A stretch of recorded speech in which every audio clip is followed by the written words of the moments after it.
All right, let me just start with the sort of brief introductions. Well, first of all, good afternoon, and thank you all for being here. My name is Frank Moore. I'm the director of the Latin American and Caribbean Center. And as you know, we're here to take a look, analyze, and engage with you on the impact, consequences, lessons learned from the elections that we've had in the three countries, Bolivia, Brazil, and Uruguay. LAC has, over the last year, done these post-election analysis. We've done two, actually, in the past, after the Central American presidents. And we'd like to continue that, that tradition. And thanks to the initiative by Professor Eduardo Gamarra, we're bringing this to you.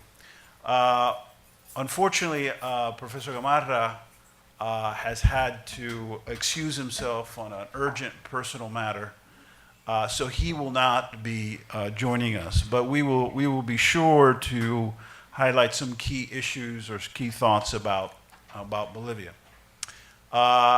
In 2015, and my colleagues can correct me, I think we've had 6 or 7 elections in the region.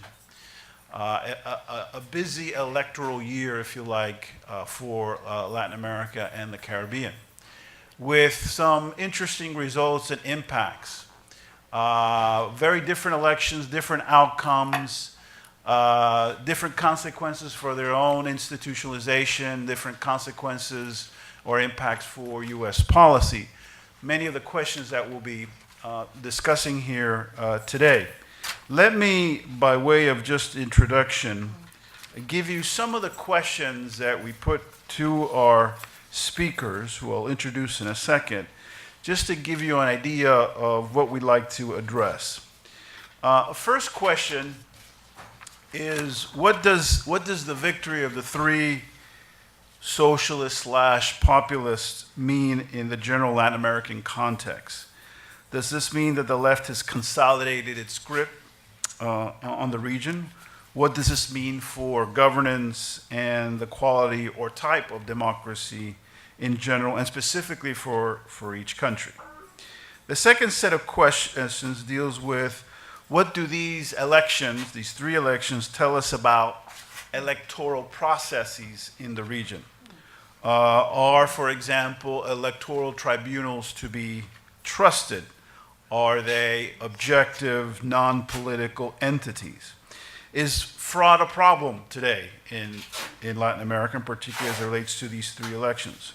What about the funding of elections, which is, of course, a topic of interest to us here as well?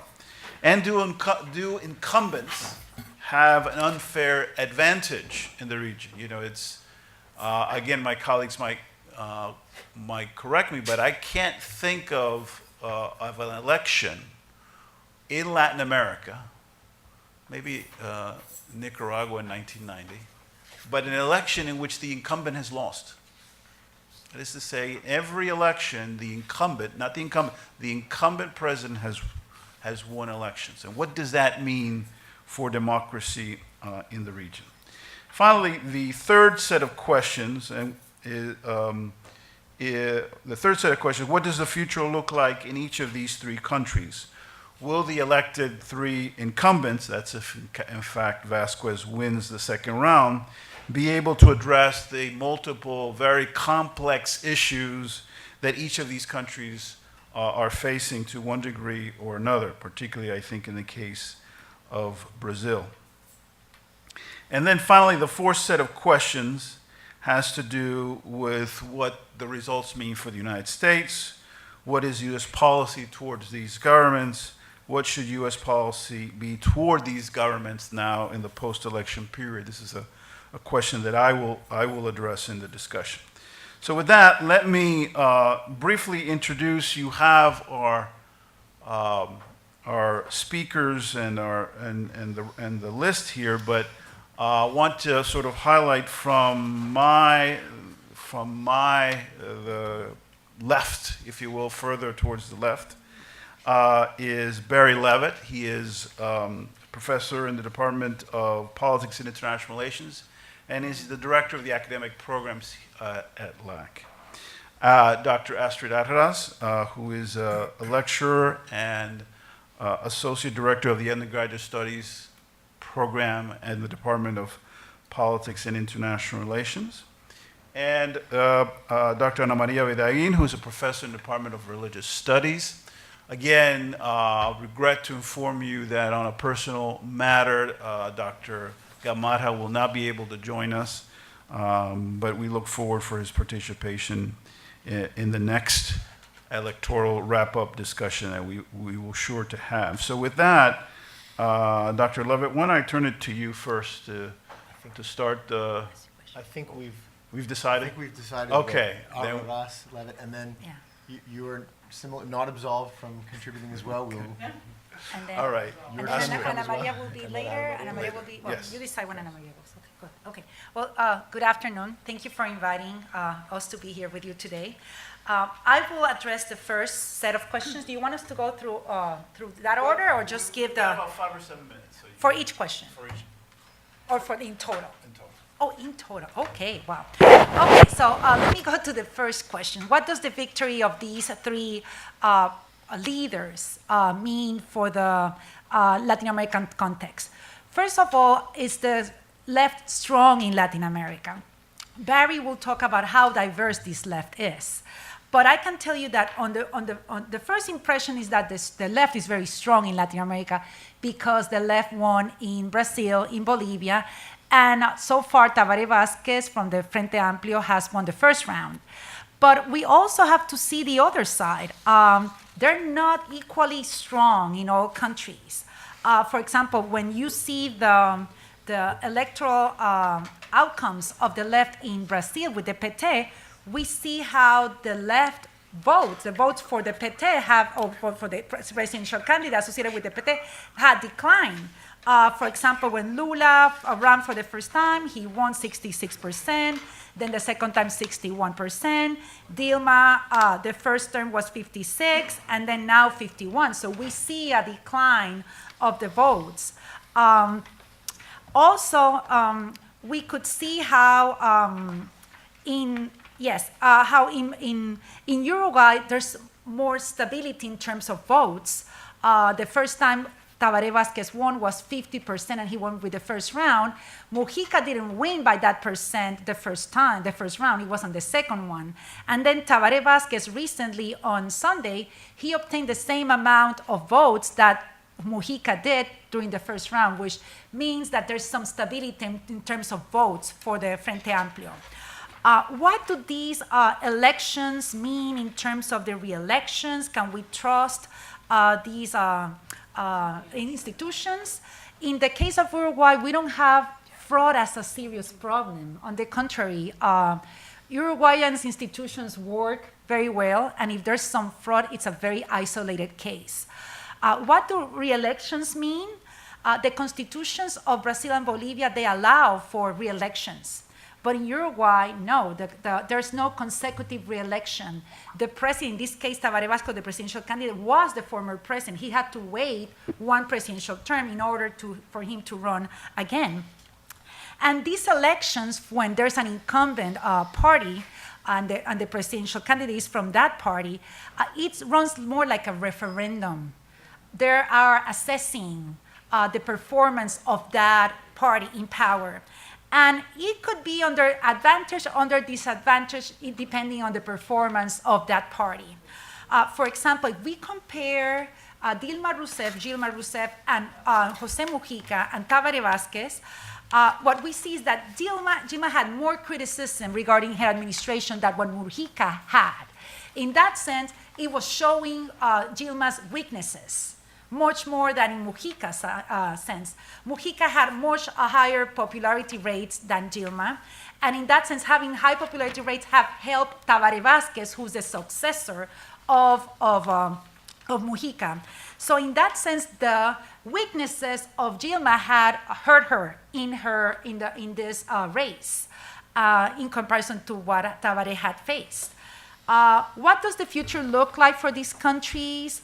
What do they have to address in terms of issues? How some issues will affect the success of these leaders? In Brazil, what we have is that Dilma is facing a very divided country. If you follow the news and you have seen the map of Brazil according to some newspapers, it's completely divided between the north and the south. The north is where Dilma Rousseff had her supporters, and the opposition, represented by Neves, was more on the south. So she faces a country that is divided. She faces a country that has serious economic challenges. She will have to provide a quick response. Otherwise, it's going to hurt her legitimacy as a president, her authority, her leadership. And she needs to find conciliatory policies to fill this gap that between the north and the south and between poor and rich. So she has to find a plan quickly. I assume or I expect that she will, well, she already announced it, she's going to replace the Minister of Finance.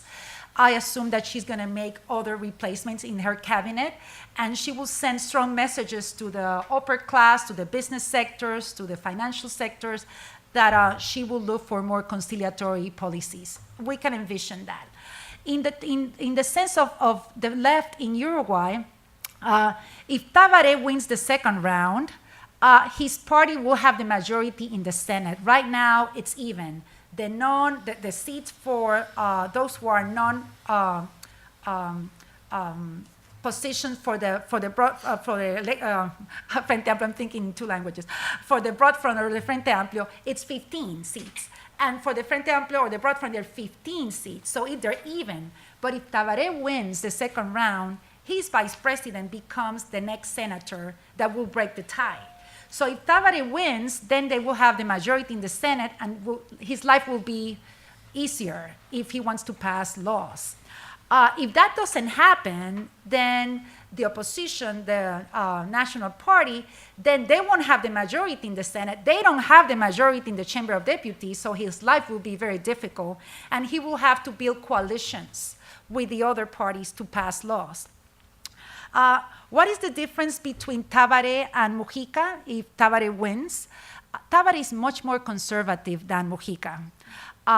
During his campaign, Tabaré has expressed that he might water down or modify the legalization of marijuana. He has expressed that. He also has said that he's more open to change laws that were passed during Mujica's government, like the legalization of abortion. He was against it. He vetoed that law when he was president. So in that sense, that will play a different role in the government. Also, Mujica has been elected as senator, and he's a very popular figure in Uruguay. He has very strong opinions. So he will play a very important role in the government, and he will be a very strong political force that Tabaré Vázquez has to take into account. If Luis Lacalle Pou wins, then he will have a very difficult time with not having any majority in the parliament. And he also has expressed interest in changing some of Mujica's social laws. And in terms of what does it mean for the United States, you will cover that, or do you want me to say something? I can just say something very briefly. In terms of Brazil, Dilma Rousseff has a chance to restore the relationship that was very deteriorated after she canceled the trip, when she found that the US government was spying on her. So this is an opportunity for her to restore this relationship. The Obama administration has congratulated her for her victory and has expressed interest in working with her. So I suspect that maybe she will plan a future trip to the US, probably. And in terms of Uruguay, you'll be surprised that the US government and the Obama administration has paid more attention to this election in Uruguay than others. And you'll ask why? Well, because Mujica offered to accept 6 detainees that are in Guantanamo Bay, the US naval base, and he accepted to resettle these 6 people in Uruguay. And very few countries have accepted that. So if Mujica accepts, that means that Tabaré, his successor, most likely will follow with this plan. Because if that doesn't happen and the opposition wins, Lacalle Pou, the leader of the National Party, he already said that he doesn't want to bring detainees from Guantanamo Bay. So the US is paying tremendous attention to the second round, hoping that the left wins just to resettle, so sorry, these detainees. So that's it for the moment. Sorry, short. Thank you. Just to build a little bit on the remarks of my colleague, Professor Arras,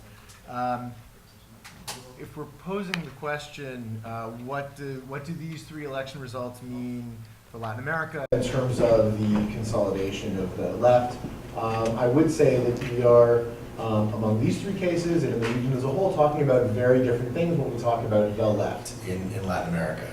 Others have said it better before me, but they differ in terms of their adhesion to or departure from a kind of liberal democratic model of representative democracy, differ in terms of strength of or respect for rule of law and strategies around sort of altering the rules in strategic ways. They differ in terms of their economic and social policies, the sort of level of statism or populism in their policies, and they differ in terms of their linkages with their voters and with the public at large. So thinking about Bolivia for a moment, and it's unfortunate that Dr. Gamara is not here to contribute, but to sort of say a few words about Bolivia, for example, the governing party in Bolivia, the MAS, is sort of fairly organized, mass movement-based political party. Success in office has made it more personalized, more presidentialized, right? The sort of power of Evo Morales sort of within the movement and nationally has increased, but we're still looking at something rather different than, say, Ecuador or Venezuela, with which Bolivia is often compared, right? The MAS is sort of more tied to social movements that would exist autonomously from the party itself. Those movements flex their muscles in terms of decision making and leadership roles. So it is a governing party that is personalized, that does have a figurehead president playing this giant oversized role, but institutionally it works very differently than say Venezuela or Ecuador. In terms of differences among the economic models, there's many of you may have noted that Bolivia's economic model came in for some recent praise in the Wall Street Journal, not normally a bastion of leftist thought in this country. And with some irony, I would note that Morales's social and economic policies, especially the economic policies around natural resources, are not so different from the previous presidents whose record he criticized and lambasted. In terms of sort of institutionality and rule of law, there was indeed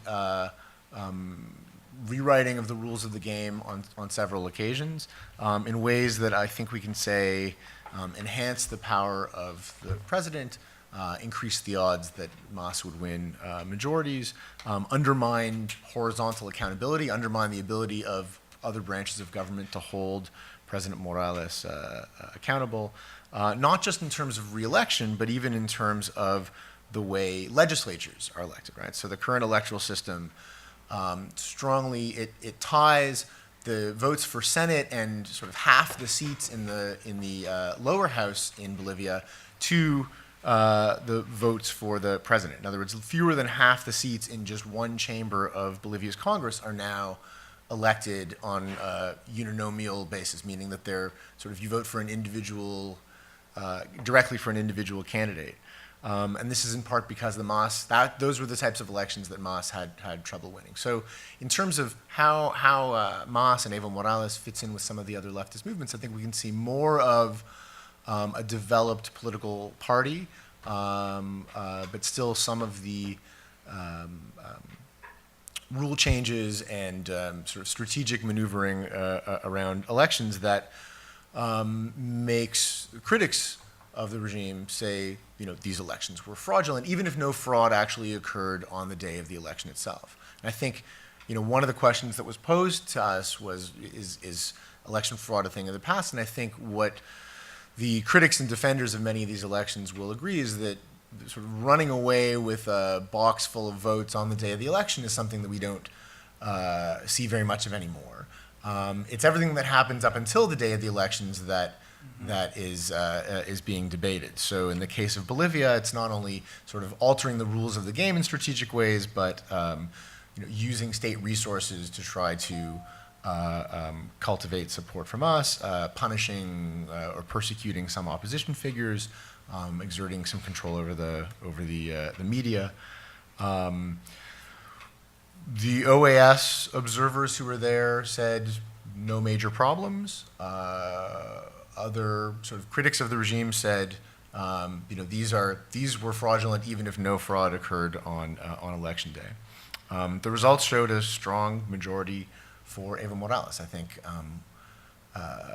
he won every department but one, and so the clearly expressing a high degree of support, although we can argue about how that was cultivated. In Brazil, sort of like them or not, the PT as a party really has been anchoring Brazil's party system for several decades now. Like the MAS, but unlike most other parties in Brazil, the PT is Brazil's best organized, most ideologically coherent political party in what has been, since the 1980s, a very messy, fluid, fragmented political party system. Lots of politicians switching parties, lots of parties changing what they ostensibly stand for, and the PT has been sort of more stable and better organized. And if we think that an organized political party system is crucial for democracy, then you'd have to see that as a good thing. Ironically, being in power has weakened that a little bit. Under Lula, for example, the kind of support for Lula as president and support for the PT as a party started to become rather detached. He was getting most of his votes from people who were not necessarily PT voters, and PT voters, people who would vote for PT Workers' Party candidates for Congress wouldn't necessarily vote for Lula. Under Dilma Rousseff, my sense is that has been, the party and the leader have been reconnected somewhat. And on a related point, this was because Lula was, I guess surprisingly to some, more moderate in terms of his policy decisions, more neoliberal in terms of his economic model, while Dilma, at least in a few high-profile areas, has pursued more statist and more interventionist sorts of economic policies. So to the extent that she's doing the things that the PT has been saying that they were going to do all along, you can see that the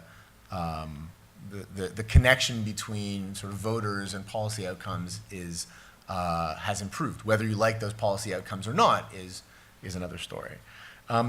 One interesting twist in this election is the endorsement of the sort of third candidate, Marina Silva, of the opposition figure, Neves. And the question is why? Ideologically, you'd have to figure that Marina Silva, as a committed environmentalist, as a sort of, or in an earlier era, a veteran of the party of Lula and of the party of Dilma, would be ideologically closer to the PT, to the governing party. You can speculate. I think it was equal parts sort of bargaining and personal animosity that the first round campaign had gotten so ugly, in the kind of individual mud that Dilma as a candidate slung at Marina, who she sort of came to perceive as taking more votes away from her potential supporters than Neves, that the animosity of the campaign just made it too difficult. They'd said too many nasty things about each other in the first round for Marina to support her in the second round. Did the endorsement matter? It looks without sort of being able to drill down into individual level voting data, it looks like the Silva voters sort of split. And polls prior to elections already indicated that 60 to 70% of Silva supporters would have chosen Neves as their second choice. So the endorsement itself seems not to have mattered much. And the really interesting question would be, might it have even hurt Neves? In other words, all else equal, Silva was not very well liked among Neves' strongest base of supporters, right? Why would the sort of center-right party sort of give a cabinet post to the tree-hugging socialist candidate, even in a fluid, fragmented party system like Brazil's. In Congress, the PT itself lost some seats, but Dilma's coalition, as ideologically diverse as it is, actually gained a few, largely on the success of the Partido Republicano. The question will be keeping this ideologically diverse coalition together. You could also see in Brazil's legislature a high amount of turnover. The largest number of newcomers to Congress in 16 years, almost 40% of all candidates elected are new to the House of Representatives. So this means a lot of sort of inexperienced legislators are coming in. It's also even more fragmented. Unbelievably, after the last 2010 elections, there were 22 parties with legislative representation. After this round, there are 28. And finally, just to touch on Uruguay for a moment, in Uruguay, we're looking at what was a more stable, established two-party system that has sort of morphed into a three-party system. There were rule changes in the 1990s that actually the two historic parties in Uruguay themselves concocted in order to keep the current ruling party, the Frente Amplio, out. Formally, both the president and the legislature were elected in this complicated ley de lemas. It's the double simultaneous vote, where you had to win a sort of plurality of the vote, but also a plurality of the among the different slates of candidates within the same party list. That's the best one-sentence explanation I can come up with for that.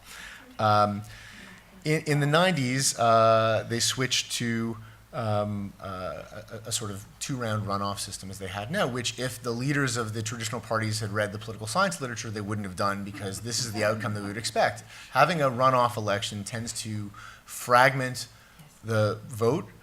It means that people can feel free to kind of vote with their heart and vote for more marginal candidates in the first round, knowing that in all likelihood they'll have another chance to kind of vote strategically among the two winning candidates. So the predictable thing happened, and a two-party system has become a sort of 3+ party system, to the benefit of the Frente Amplio, to the benefit of the party that they were trying to keep out. I think I will stop there, and if we have another go-around, address some of the other questions. Very good. Okay, so before I turn over to Professor Bedegain, who will provide a sort of a unique, nuanced perspective about this election and the role of religion, I'll talk about the fourth question, and that has to do with U.S. policy. How will U.S. and the Obama administration respond to these results? And then I want to say a few things about the Brazil election, not so much about the Brazil election, but what we could expect from a second-term Rousseff administration, particularly as it relates also to U.S., and then also say a word or two of Bolivia. Okay, so in terms of the United States, I think the first thing that we have to be mindful of is that the Obama administration really does not look or use a criterion based on left to right, right? Those are, as far as the White House is concerned, those are antiquated Cold War approaches or categories to working with countries in the region. If you put the three countries, and I'm going to add just for the sake of perspective, 4 countries: Chile, Bolivia, Uruguay, and Brazil. These would be considered in the old lexicon sort of clearly left party, whatever that means, because it's not quite clear what that means. But if you put it in terms of a spectrum of countries that are working quite well with the United States, and that the United States is engaging in a very broad and deep relationship, you would have countries like Chile, administration of President Michelle Bachelet, Uruguay, the presidency of Jose Pepe Mujica, also under Tabaré Vázquez, and those are over here on the right side, if you will, of countries engaged and working very well and collaborating with the United States. Somewhere in the middle, right, is Brazil, and I'll explain that in a second. And then Bolivia would be on the other side of the spectrum, not a left-right spectrum, but a spectrum. The criterion used by the White House is what are those countries that are willing to work, sit down, and collaborate and address the mutual challenges that we face in the region. And this goes back, right, to the president's speech at the Summit of the Americas, where there's no junior partners, no senior partners. We are going to extend the hand of collaboration, regardless of whatever political, ideological differences we might have, because we all face some of the same challenges. There's a lot in common that we have, and we're not going to let politics and ideology get in the way. Those are my words, but that's the general sense of the administration. So I think that's the first thing that you have to think about in terms of how the United States approaches. Let me address Bolivia, and I'll address Bolivia because this is something that I was somewhat involved in. The administration made, I think, an enormous effort. Some people call it foolhardy. I think the administration was criticized for really going out of its way to reset its relationships with Bolivia and the government of President Morales. I use reset because that's the term that was used by Secretary Clinton. This was after our ambassador in Bolivia had been PNG'd, persona non grata, kicked out of the country. Relationships had deteriorated during the previous Bush administration. And the Obama administration felt that there was an opportunity here to reset. Certainly there was a lot of willingness and commitment. And we went, I recall, nearly a year of negotiating what was called a, quote, framework agreement, right? Which was a very generic, broad agreement to reestablish, so to speak, reset the relationship. We went back and forth, back and forth. It was clear to me, right, that the Bolivians did not, or were not interested in reestablishing, resetting the relationship, restoring ambassador to our respective countries. Because we were basically, frankly saying yes to just about everything. But there was no interest, and here's the key. For me, it seemed that in the case of Bolivia and other countries, that it was simply not in the interest of those particular countries to have a normal relationship with the United States, right? That for whatever domestic political dynamics, advantages, call it what you will, the United States, regardless who is president of the United States, served a very important domestic political role which they benefited from.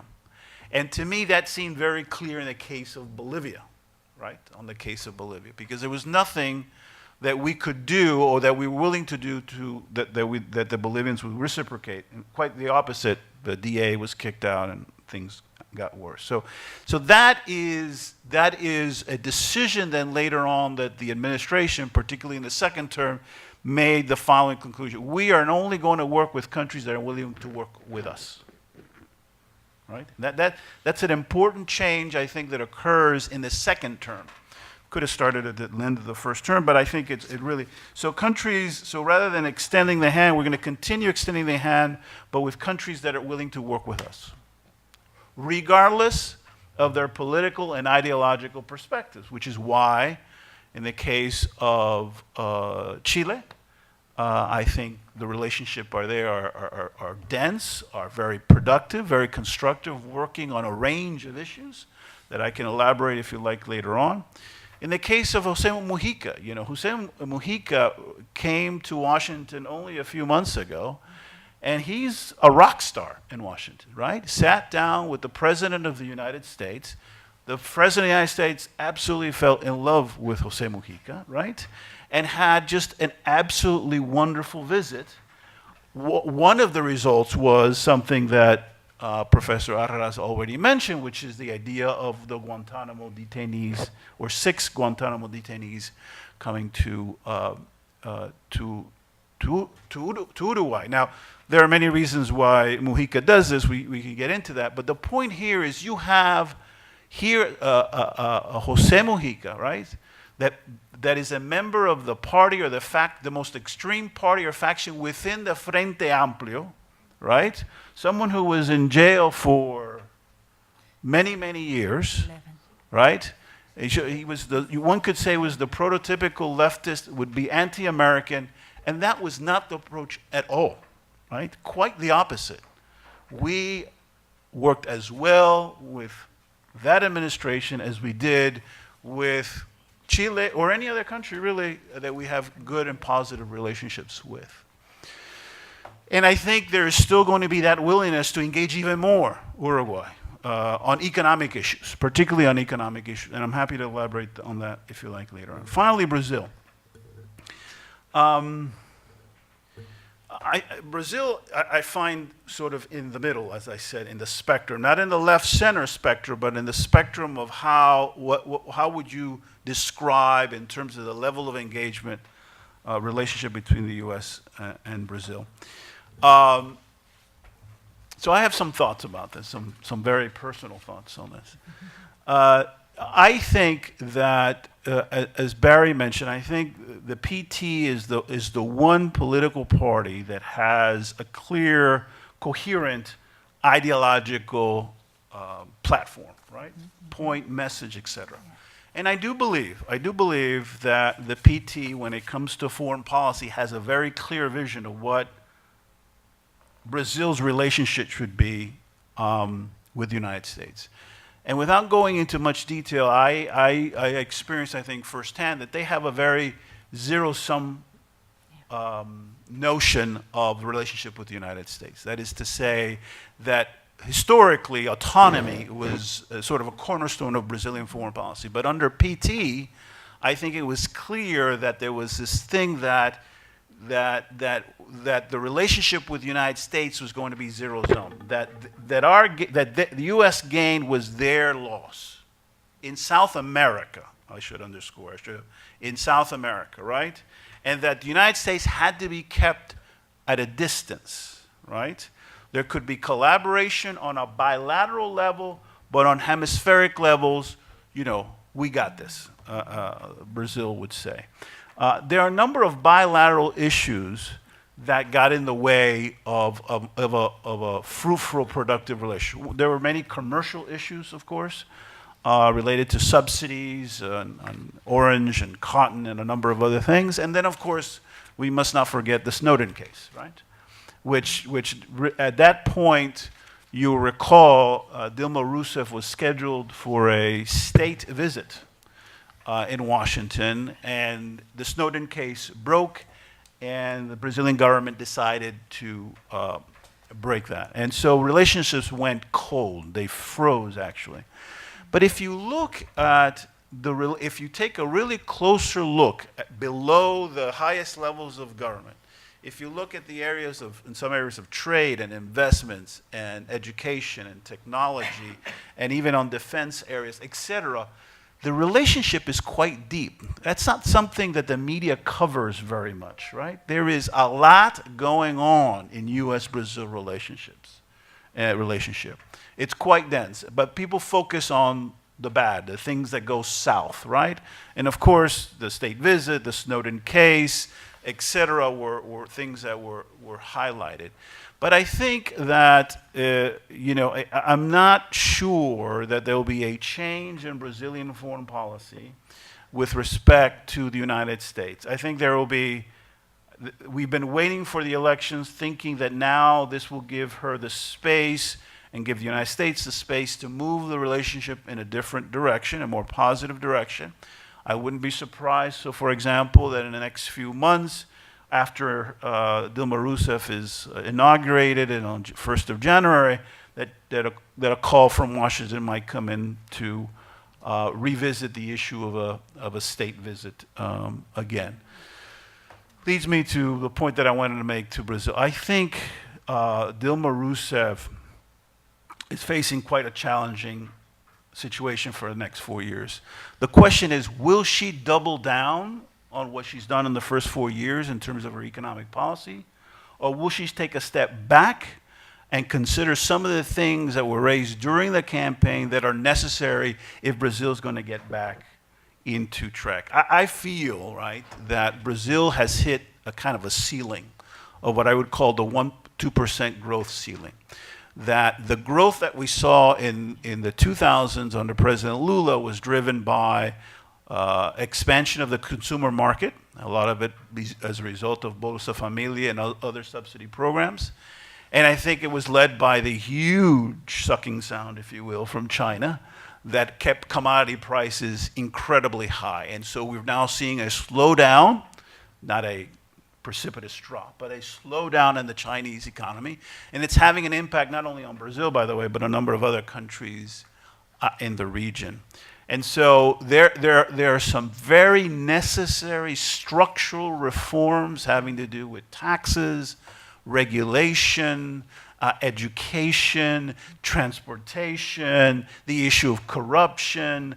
These are going to be very challenging policy decisions that are necessary, but that there would be a political cost to them by doing so, right? And quite honestly, I do not think that she will be doing all the things that are necessary. Frankly, I think she's going to double down on the economic side. I think she's talked already about the need for political reform and the issue of corruption. We could probably expect things to happen there.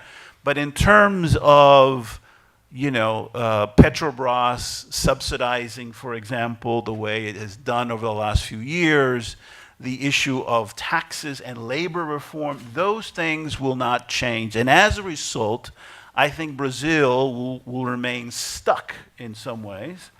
And I think there's been a lag of unemployment. I think unemployment will begin to rise if, in fact, this so-called technical recession that Brazil finds itself today continues in the next few quarters.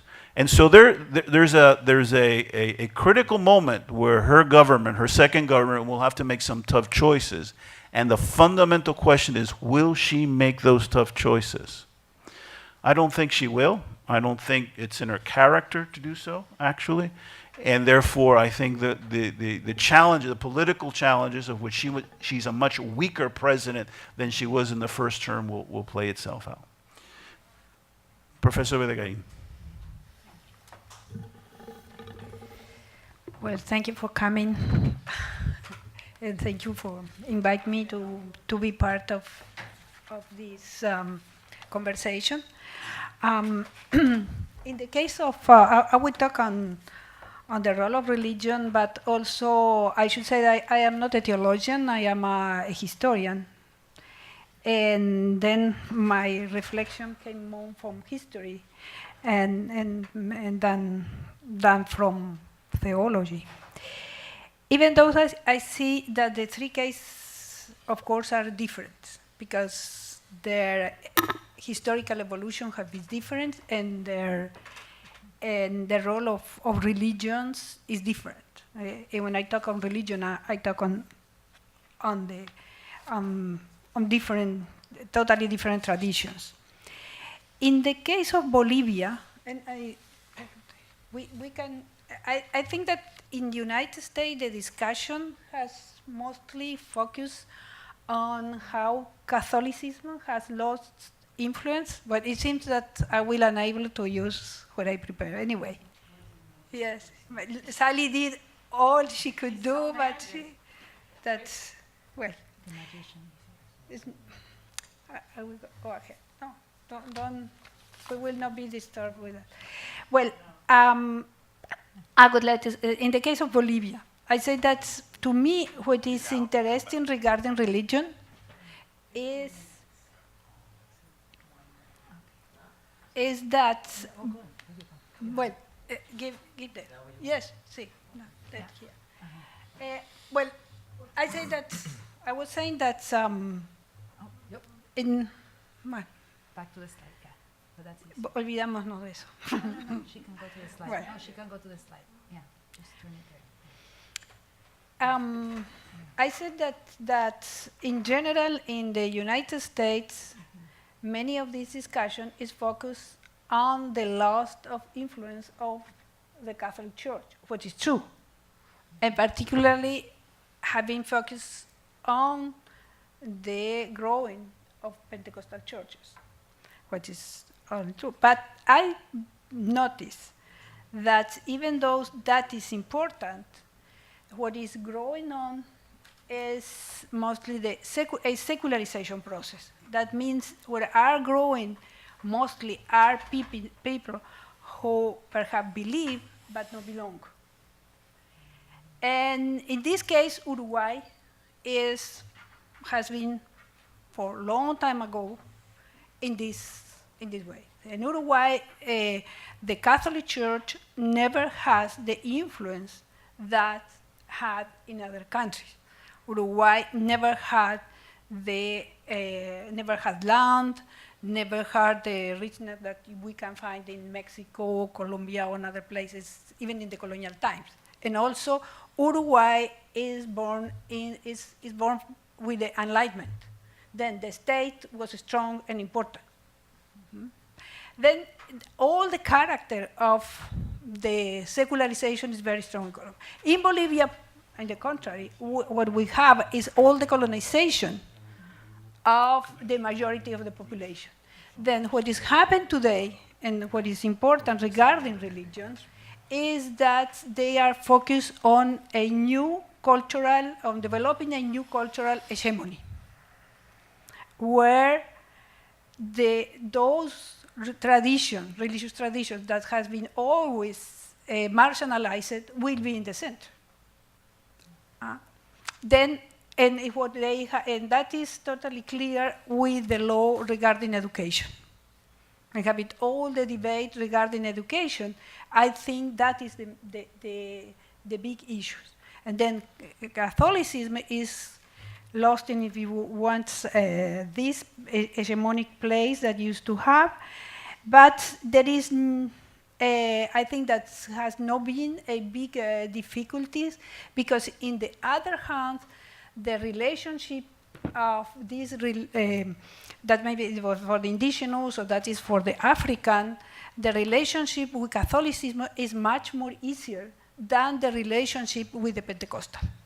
Pentecostal have been very strong against this tradition, and even some of the indigenous tradition and the African recognized that through Catholicism they were able to survive. Then that's make a difference. And regarding to the case of Brazil, the influence of religion has been so important, in particular for the case of PT, that PT was born in the Catholic Church. But PT is impossible to understand without understanding the history of the Catholic Church in Brazil. The PT was born through the base communities. The organization of PT is the organization of the nucleus.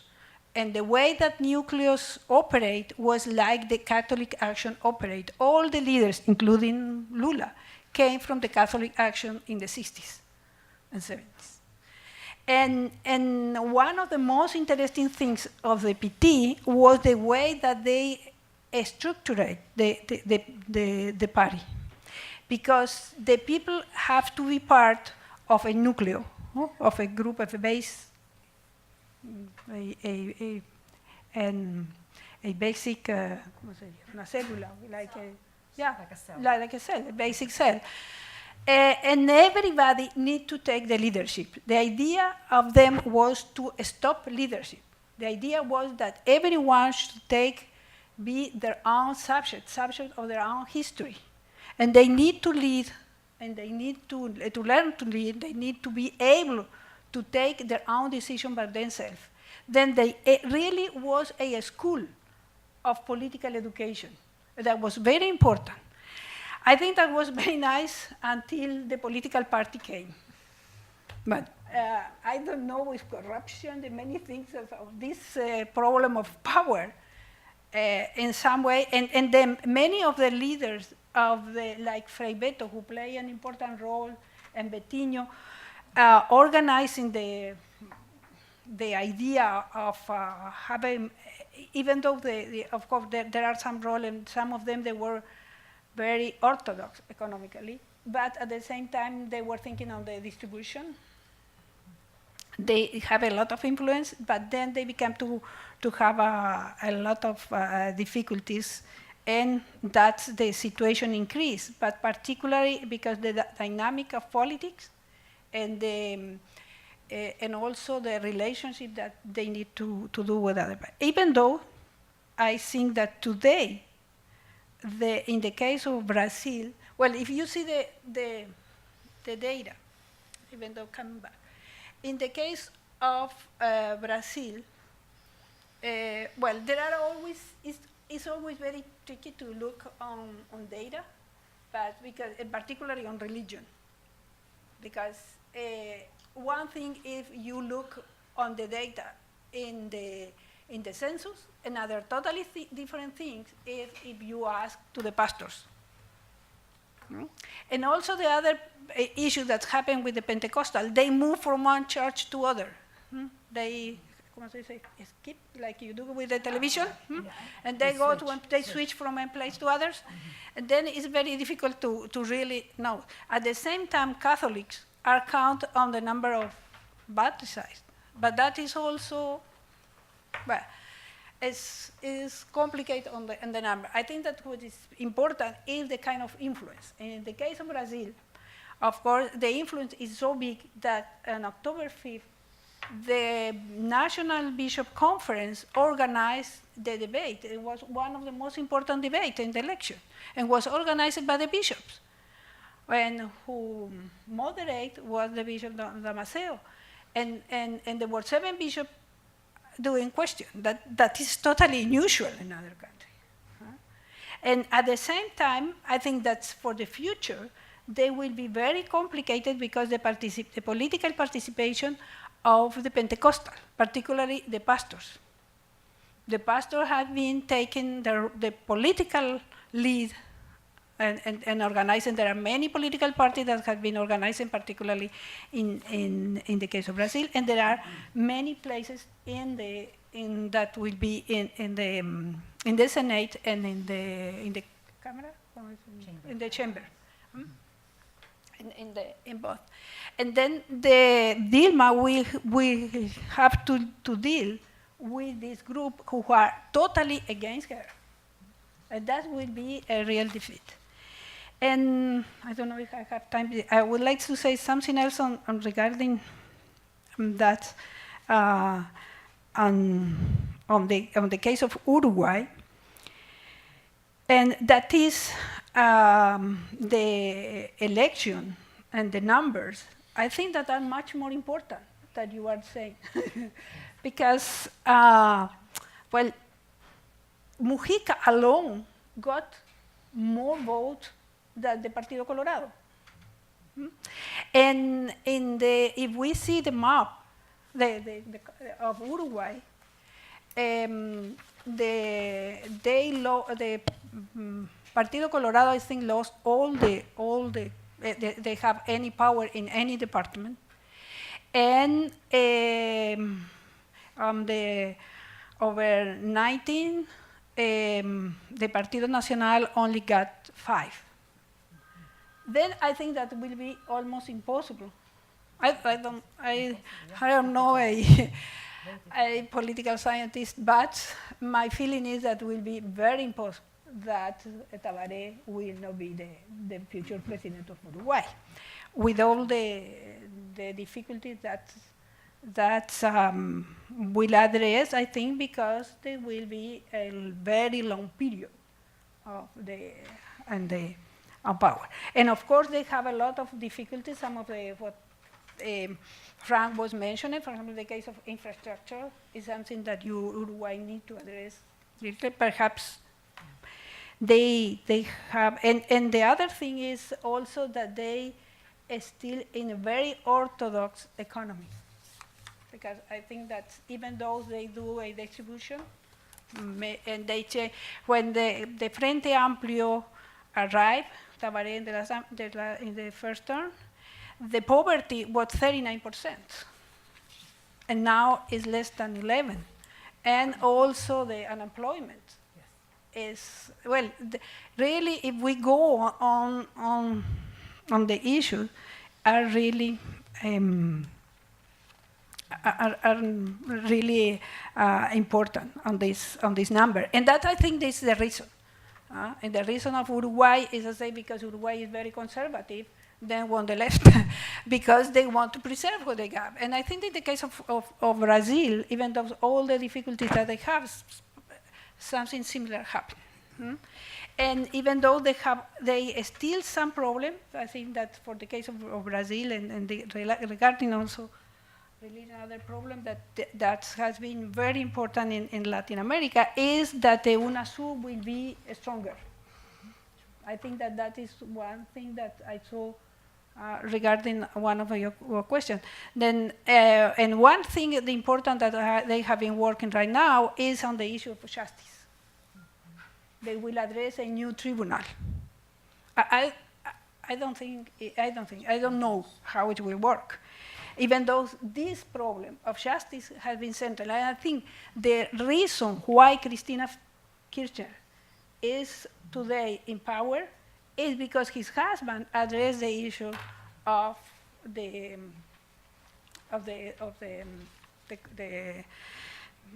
he put on or the human rights discussion. But I will stop, and I didn't went to other things that I would like to say. Okay, thank you, Ana Maria. Very, very long. Before we turn our time, if Astrid and Barry, do you have some very brief sort of comments to make or follow I'll up? wait for the questions. You want to add Okay, something? Barry? I guess just a couple of comments that I jotted down while listening to my colleagues.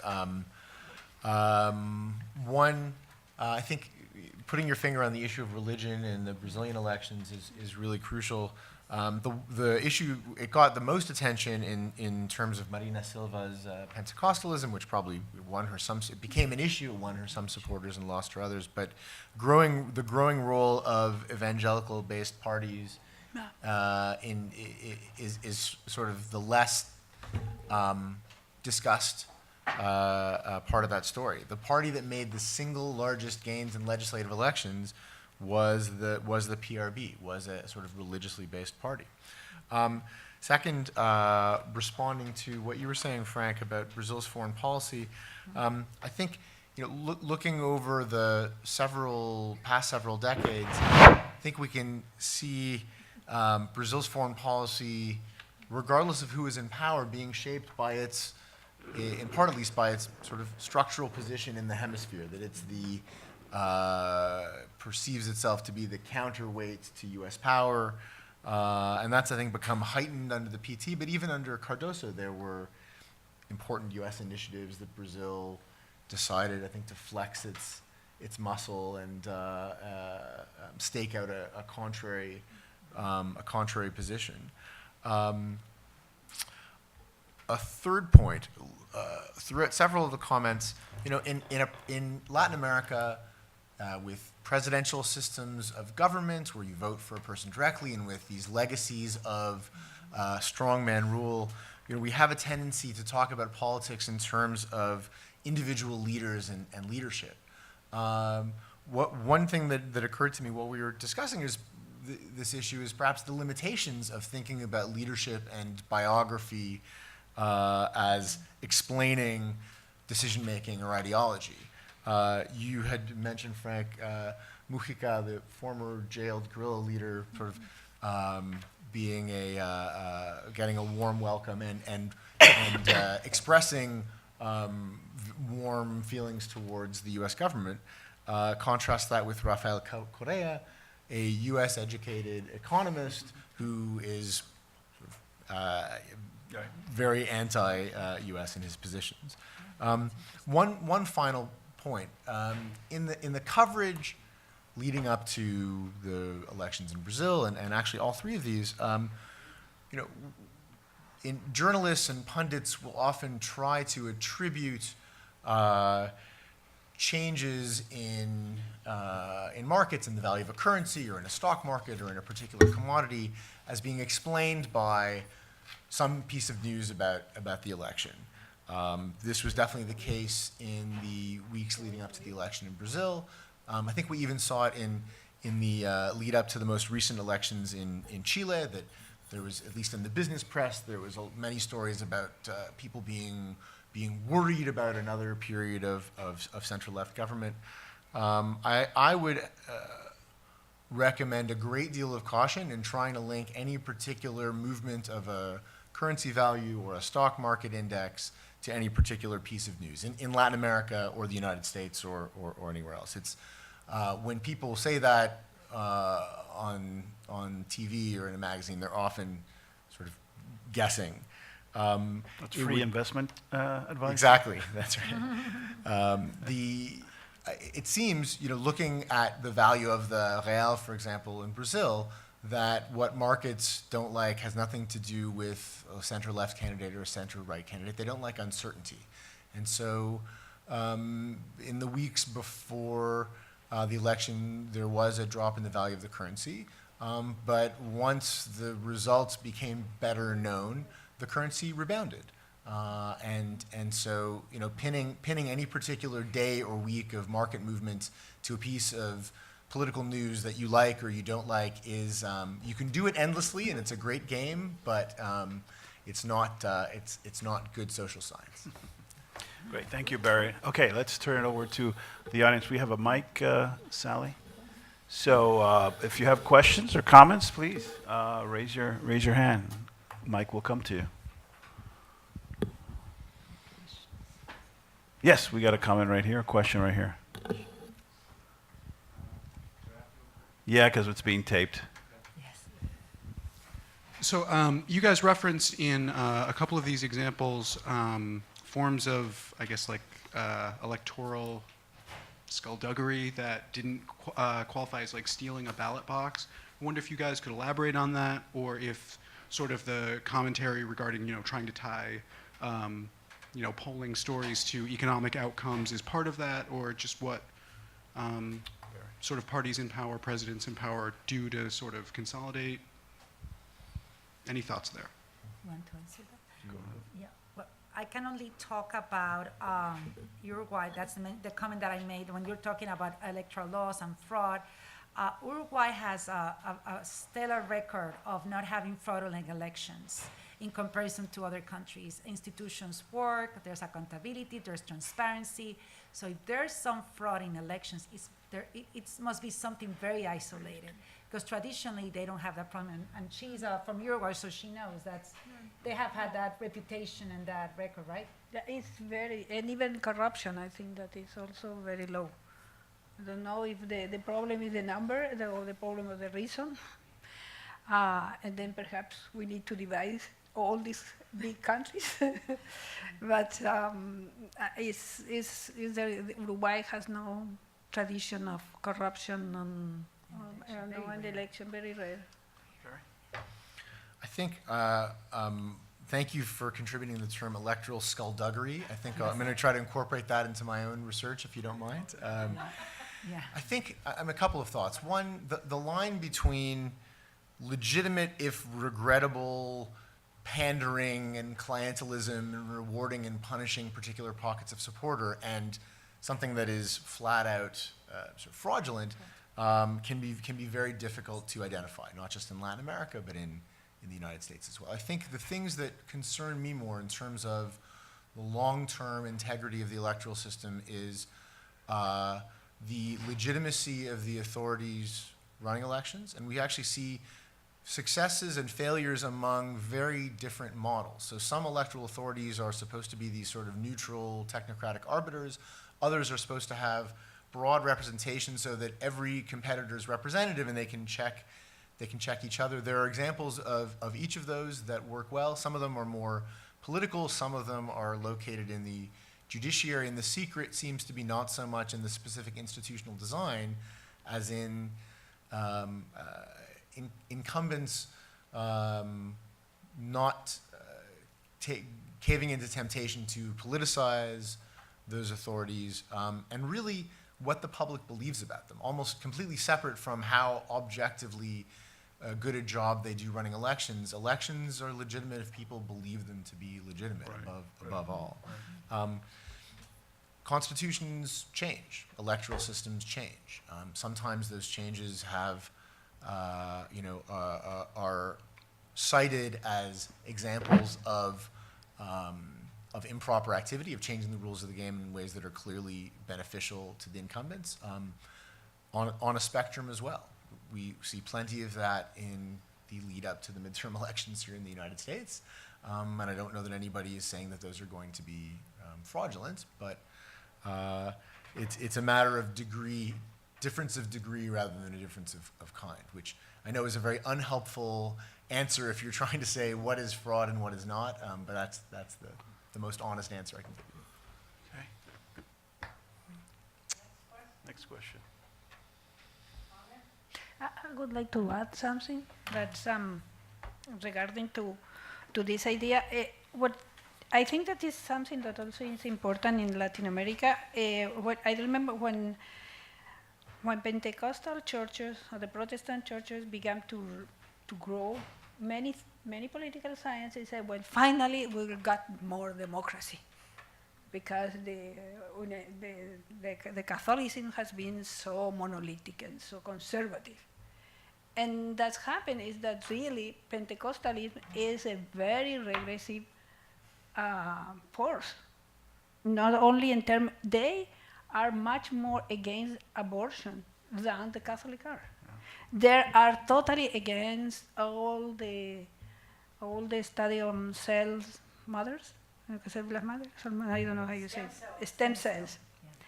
They are totally against egalitarian marriage. And even when you say that somebody like Tabaré, who was against, but was more for a personal relationship. It seemed his wife said, well, I am the first lady, and I'm going, and she is very Catholic, but very conservative. But it's no. But in general, what has happened with the Pentecostal church is there are a regressive force. What we expected to be something different. Yeah. Let me give you some time to think about another question or comment and make a comment, and maybe ask my colleagues this. So I started off with left, right, and the question is, what is to be left and right today? Right? Is left anti-American? Is that what we're defining as left? Is it populist macroeconomic policies? Is that left? Because if it is, then Morales, who is much more fiscally disciplined than certainly the United States is, so he doesn't have doesn't fit the definition of macroeconomic populism in that respect. So my question then to you, and maybe also to the audience, is in today's world, and as I mentioned in terms of U.S. policy, those categories really don't work at all. So what is left and right for you today? Or maybe should we throw those left-right categories out the window and come up with something else that is more appropriate to describing the different kinds of democratic models that exist today in the region? Barry, why don't we start with you? The hot potato. I mean, I think we can think of a few core elements or core ideas in terms of a role for the state in promoting equality or redistributing income. So although the surprising part of Evo Morales' economic policies is precisely the sort of conservatism in terms of the bottom line of the ledger, what the state spends money on has changed, and programs that benefit sectors that had seen themselves as previously excluded. So there's some, I would say that there's an element of focus on redistribution and in trying to reduce inequality, a greater role for the state in regulating, if not controlling, the economy, although what that can mean, there's probably more variation within that than across that. I think in any given electoral system, we can see parties aligning, trying to differentiate themselves. And if we look to what claims the parties make about themselves and what the candidates make about themselves, I think we can see these in blunt terms, these very broad patterns. The kinds of things that Nevis talked about on the campaign trail were just different. There was an emphasis on kind of trying to reduce some of the red tape and overregulation of the labor market, make it easier to start a business, make it easier to hire and fire people. So there's something there. Whether the terms still matter, or whether we should think about these in terms of shades of gray. The Uruguayan system is sort of more often compared with the kind of capitalist social democracies of Northern Europe, whereas, if you look at, to take a sort of more extreme case, the difference in the political playbook of a sort of left-wing leader in Venezuela and a sort of right-wing personalist leader like Fujimori was in Peru, the differences really start to blur, and it's about something other than ideology. It's about kind of commitment to a particular kind of system, for lack of a better word. Yeah, I totally agree with you, Barry. I think there are some notions that are related to the left, as you mentioned, the role of the state, how much the state should intervene in the economy, and the policies of income redistribution, as you mentioned. But if you go back to the Uruguayan case, Jose Mujica represents the most radical sector inside the front. And as you see how left he is, he's left because he believes in redistribution policies, he believes in progressive policies, the state should have a role in the economy, but he has a good relationship with the US. So the left is not necessarily an anti-US left. So sometimes these boxes are trapping, are constraining us in our understanding of what the left is, or who is on the left. Mm-hmm. Yeah. Yeah, I think that's, well, thinking from the point of view of regarding religions, and that is play an important role, because the model of the religion help you to define the kind of citizen that you have.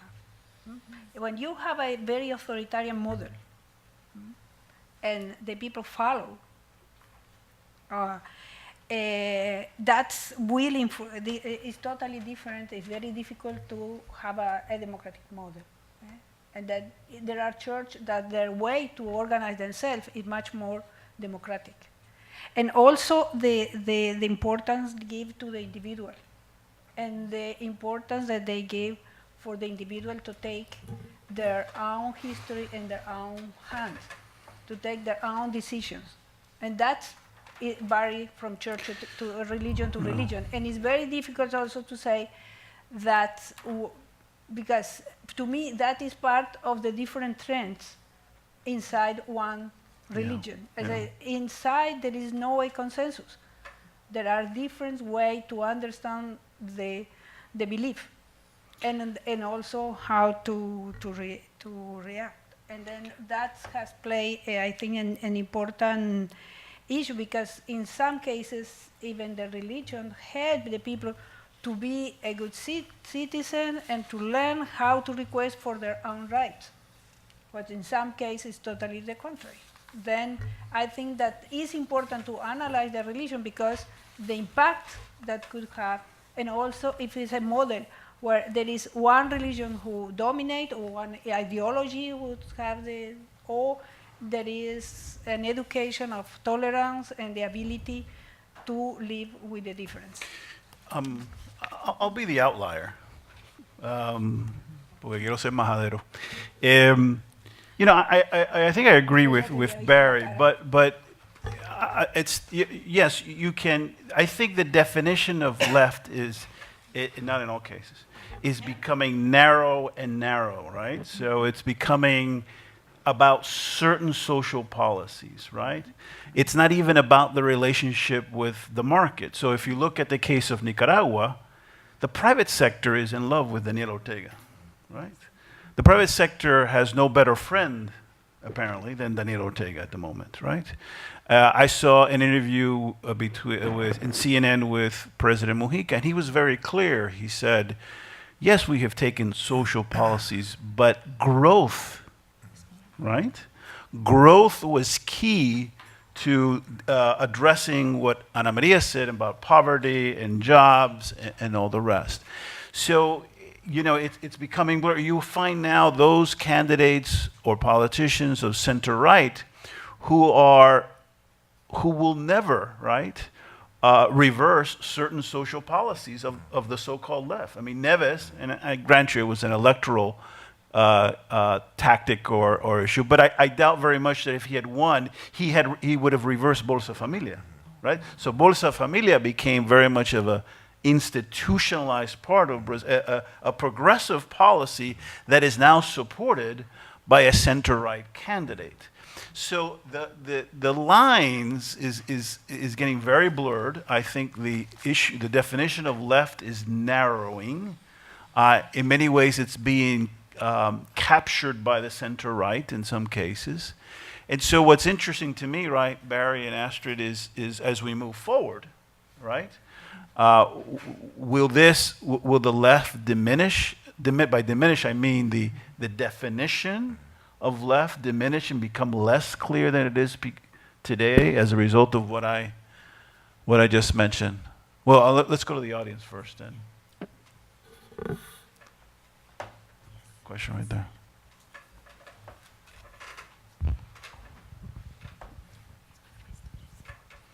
So you raised a very interesting question at the beginning, and you said that leaders in Latin America, I mean incumbents, usually have an advantage. So I would like to know what factors can contribute to this. Well, I think worldwide incumbents have an advantage. Here in the United States, if you look at least since the end of World War II, what incumbents lost elections? Jimmy Carter and George Bush 41. All the rest, right, were either reelected or simply, a new president from a different president came to office. So there is the power of the bully pulpit in the United States and so on. So there are certain natural advantages that one associates with being incumbent. But I think my own view is that those natural advantages are pronounced, are deeper in Latin America because of something that Barry and Astrid says, and that is here the rules are less clear. The rules often change before the election to benefit the incumbent. The access to state resources is an important and significant advantage. So having the levers of power, particularly in systems where there has been some backward treading in terms of institutional commitment to democracy, gives even a greater advantage to incumbents. So that's what I don't know if my colleagues have something to add to that, but that is why I think in the particular case of Latin America, incumbency is just too powerful. Yeah, something that I would like to add, in this case, not only the incumbents have resources, as he mentioned, and in the case of Mujica, he had a better performance than Dilma. What is common in both, that both incumbents, Mujica and with Tabaré Vázquez, the presidential candidate, and Dilma, is that they counted with the support of highly popular predecessors. So the role of Lula and Mujica for Tabaré had been crucial. This last month that they have spent, Lula with Dilma for the second round and Mujica with Tabaré second round made a big difference in drawing votes from undecided people and from other political parties. So it's not only incumbent, it's the incumbent supported by a very highly popular predecessor. A crucial role, both played. I agree with all that's been said, and would just contribute one more piece of evidence, which is we see not only a pattern of immediate reelection, but large number of candidates sort of elected after 1 or 2 periods out of office, right? So, and in that case, it's not so much an issue of incumbents using state resources or manipulating the rules of the game or persecuting opponents or pressuring the press in order to stay in power. When we see that, when we see leaders being out and then back in, it's a question of where both the rules of the game and the political culture make leadership turnover within political parties problematic. Sometimes because the political party only exists to support the candidacy of one person or one person and their family or one person and a couple of trusted supporters, or because the party is well organized but does not foster leadership renovation, foster younger leaders coming up through the ranks. But that's the kind of re-election after 1 or more periods out of office is also something we've seen ample evidence of in the past few years. We have time for one more question or comment. Anybody? Anybody from here? There not being any. I want to thank my panelists, colleagues for participating. I thank you all for being here, and look for future electoral wrap-ups when we have elections. See how many, there's an Argentina election coming up in October, a year from now, I guess. There is, what other elections are there, Barry? We have the finals in Uruguay. Finals in Uruguay. In November. Peru? No, Peru. Peru in 15? Yeah. 2017. The peace process of Colombia. Yeah, that would be. Conversation. At any rate, as we have elections, we will have these sessions, so I hope to see you all at those. Thank you again for coming. Thank you very much. Thank you for coming. Thank you. Thank you.